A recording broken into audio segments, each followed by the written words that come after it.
every time I travel to a new place, I ask myself, who influenced the way that I think?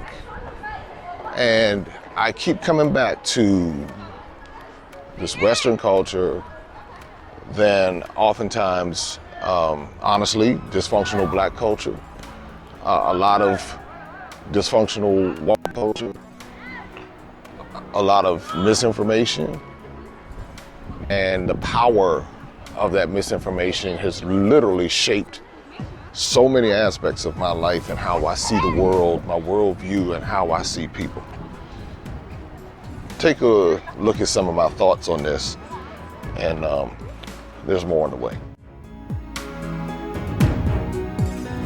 So I'm now here at one of the ancient mosques in Cairo, Egypt, and I think that this particular talk is really relevant because throughout my whole life, growing up in the Black Christian world, at every turn, we were discouraged from even learning about these places. You know, even when I posted I was in Egypt, you know, the first thing everybody went, they're not us, they don't like us, they don't, you know, and it's the same narrative that people have been telling me about West Africa. They don't go there, they don't like us, they're not us, they're not, you know, so if I don't have enough sense to be able to, you know, come and see and learn, then I will believe something based on information that may or may not be true.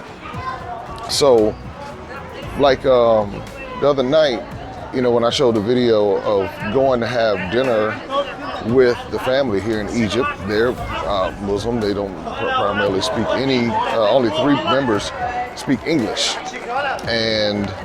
But they welcome me into their home in a way that I can't get from many of the Christians, you know what I'm saying? So, and not to throw shade that way at all, but just saying that when you start, what I've had to learn how to start doing is taking it on a case-by-case basis and not lumping people together. When you start lumping people together, then you miss out on the beautiful side of it. That was a beautiful moment, sitting there with that family on the floor and eating with them. We don't even speak the same language, but we could share a meal. You know, there's something powerful about that.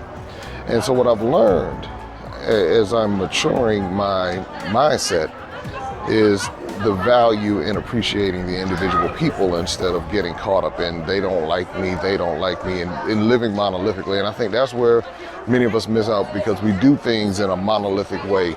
We lump people together in a monolithic way. And when we do that, we miss out on a lot of valuable friendships and a lot of valuable experiences.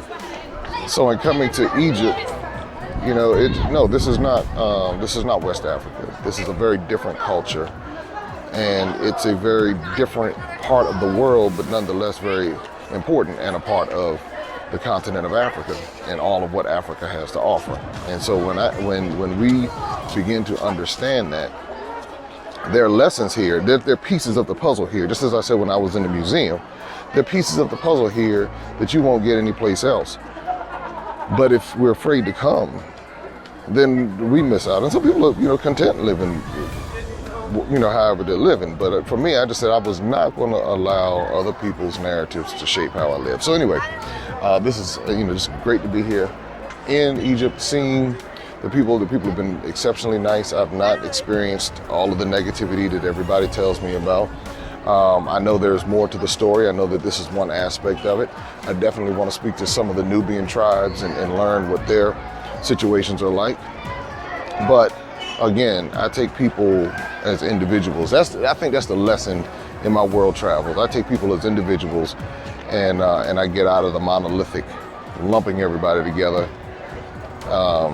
Because you know, those of us who are part of the African diaspora would have a problem. They said all them people from the African diaspora, they don't like us. And then you got somebody who's very loving and very kind and very open and very welcoming.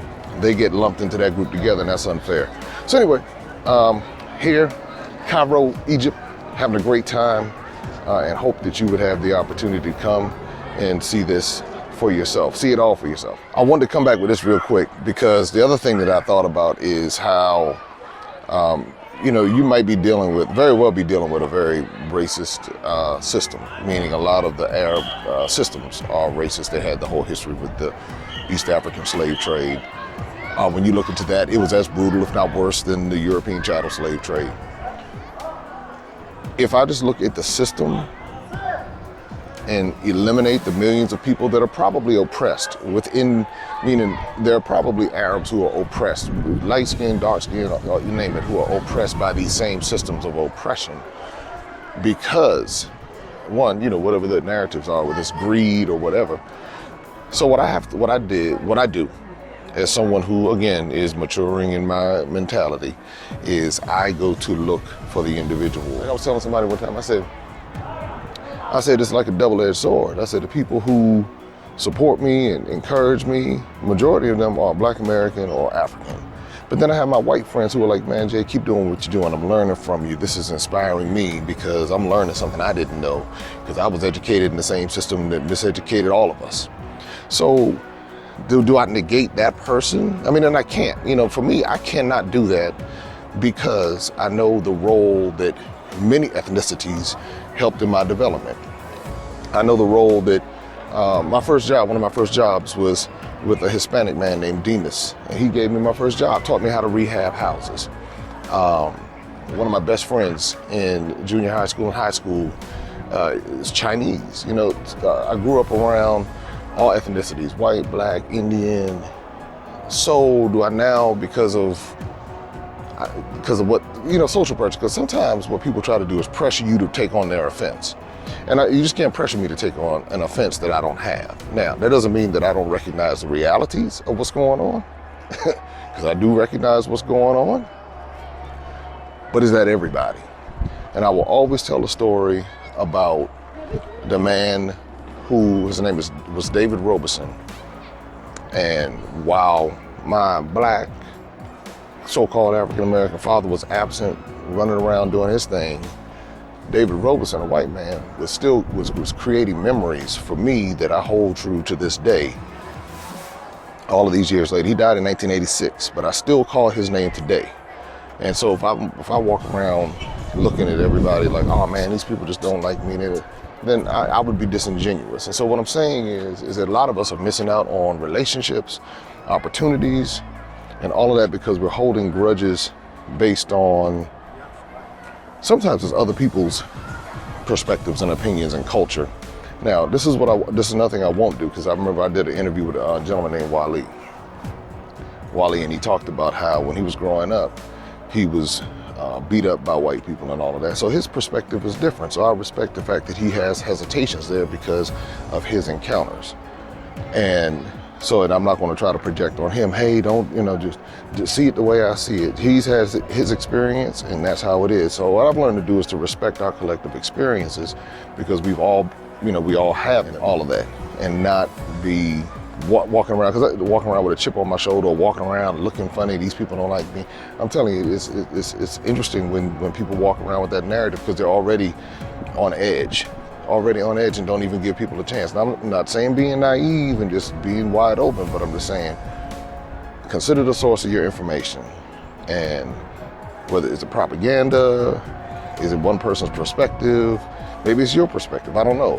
But I'm just saying, all of these things I take into consideration now, and it has created a very freeing space for me. And it's in the chains. I don't have chains. If you look at my pictures and stuff, I don't have chains. I'm not walking around, oh man, I'm scared of the Muslims. I'm scared of these people. I'm scared of them. No, I'm not afraid of anyone. As a matter of fact, I'm not supposed to have that type of mindset or that vibe about me. So why should I be afraid?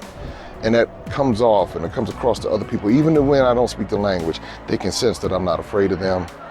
And they can sense that that there's something genuine, and that's why I'm able to flow in these places. Now, I can step to folks too. Now, don't get me wrong, these Egyptians got to hustle over here that have caused me to bring out my inner Nigerian, my inner Ghanaian, my Black American hood, the European side. It caused me to bring everything out, because they got to hustle here. That don't stop, it don't quit, you know what I'm saying? But it's time enough for them. Anyway, more on the way. Just be mindful of that monolithic thinking, because it can keep the chains around your neck for real. It'll keep you on lockdown. We are here in Cairo, Egypt. Hello. And this is how we do it. Hello. Hey, what's your name? Sarah? Yeah. Now, let me say this. I was just talking about, and they just walked up to me, and they were just as nice as they could be. You know, this is a priceless moment. And so you asked to take a selfie with me, right? Yeah. Can I take one? So I'm taking one right now. I love this. All right, so you all take the picture. And what's your name? What's your name back here? Honey. Haneen. Oh, see, look, see, I would not have had this experience, y'all. I'm telling you. It's priceless. Oh, look at the fellas over here. All right, so we're gonna take a selfie. But this is just what I was talking about. It just happened when I wrapped up the video. All right. Hey, look, I know that when you go to places like China and other places that they'll want to take pictures with you because they don't get a chance to see a lot of quote unquote so-called black African Americans.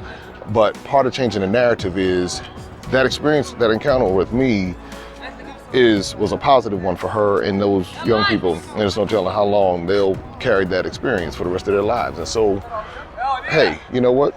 It is what it is. And my narrative has been changed because of the kindness that they extended.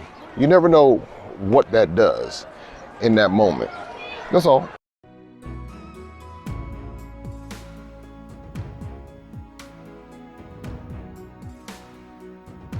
Here we are in the back, kneading the dough, roadside bread.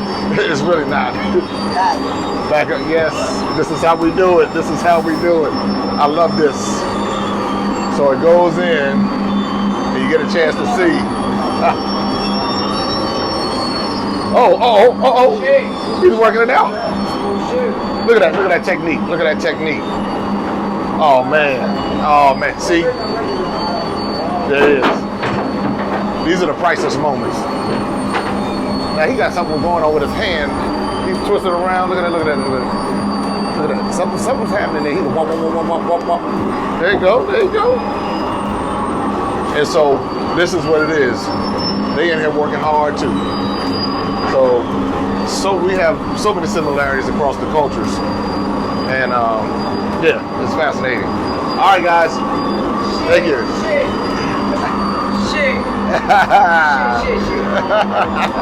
There it is.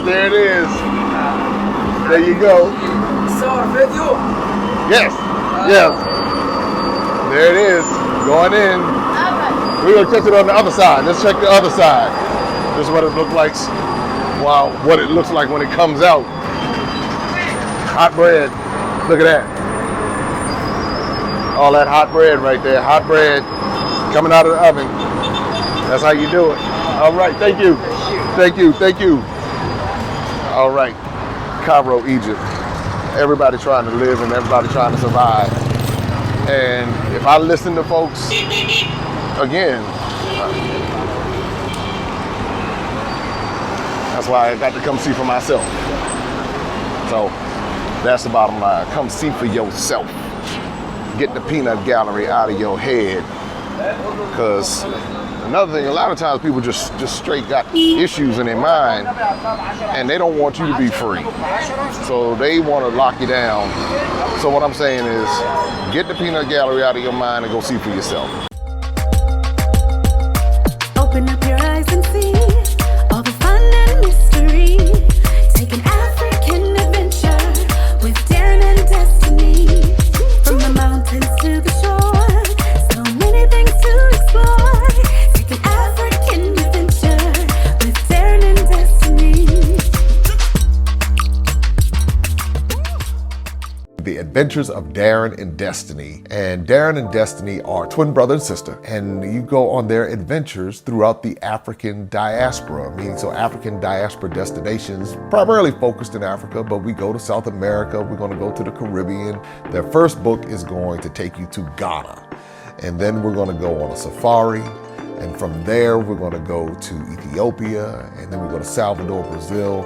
And what the goal is to be able to inspire curiosity in the continent of Africa, in our children from a very young age, and to really tell a more accurate story. Most of our children are exposed to negative images, late night infomercials about how bad things are, everybody's sick, everybody's poor, everyone's uneducated, but that's simply not true. So what Darren and Destiny and their family do is they go to different African destinations. They are learning about these different places. You're beginning to see positive images, but still telling the truth. I mean, that's the important thing, to tell the truth about some of the things that have occurred. But it's all all done on our children's level so they begin to understand it. And it begins to pique their curiosity. They begin to learn more. And hopefully one day they will want to explore and visit the continent of Africa and its many countries. There's just so much that Darren and Destiny are able to do. And as they're doing it, it's like they begin to open the minds of a new generation. And they don't get bombarded and indoctrinated with negativity. They're actually able to see positivity and inspiring images and messages about the African diaspora, as well as those who are still indigenous to the continent of Africa, and they begin to learn more and just see things differently. So I'm excited about introducing the adventures of Darren and Destiny.